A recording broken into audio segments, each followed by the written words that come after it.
মির্জা আব্বাস সাহেবের প্রতি আমাদের আহ্বান থাকবে, অনুরোধ থাকবে, আগে যা করছেন সেই আচরণ যদি পরিত্যাগ করতে না পারেন তাহলে কিন্তু এবার নির্বাচনে এটার পরিণতি ভালো হবে না।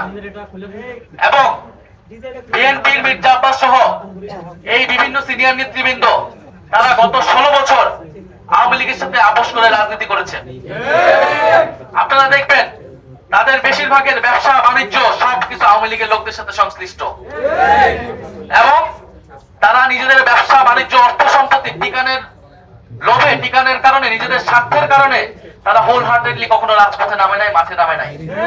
ছাত্র দল, যুব দল, বিএনপি, তৃণমূলের নেত্রীরা, নেতা কর্মীরা জীবন দেওয়ার জন্য প্রস্তুত ছিল, কিন্তু এই মির্জা আব্বাসের মতো নেতারা ঢাকা শহরে কোনো গ্রিন সিগন্যাল দেয় নাই।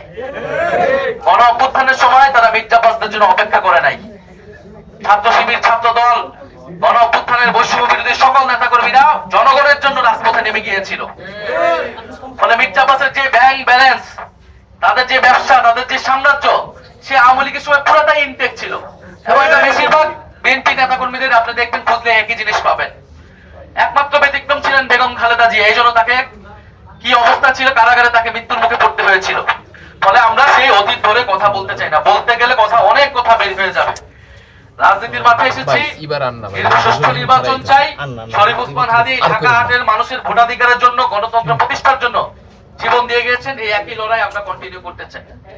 কিন্তু আজকে যেটা হয়েছে এটা খুবই দুঃখজনক, খুবই ন্যাক্কারজনক, এবং এটা অস্বীকারের চেষ্টা আরো বেশি ন্যাক্কারজনক। হাবিবুল্লাহ কলেজে একেবারে চিহ্নিত ছাত্রদলের ক্যাডার সন্ত্রাসীরা এটা পরিকল্পনা করে এটা করেছেন। মির্জা আব্বাসের নির্দেশে, তারেক রহমানের সম্মতিতে এই ঘটনা আজকে ঘটেছে।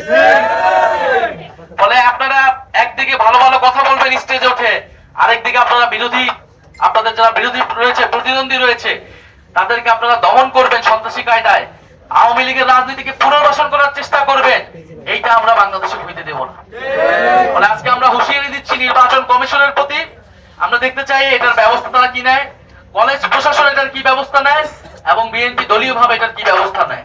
এরপরে বাকি জবাব আমরা রাজপথে দিব, আমরা 12ই ফেব্রুয়ারি ইলেকশনে দিব। আর আপনারা দেখতে পাচ্ছেন যে আমাদের এই ভাইয়েরা, ওনারা আহত হয়েছেন প্রায় 12 জনের উপরে।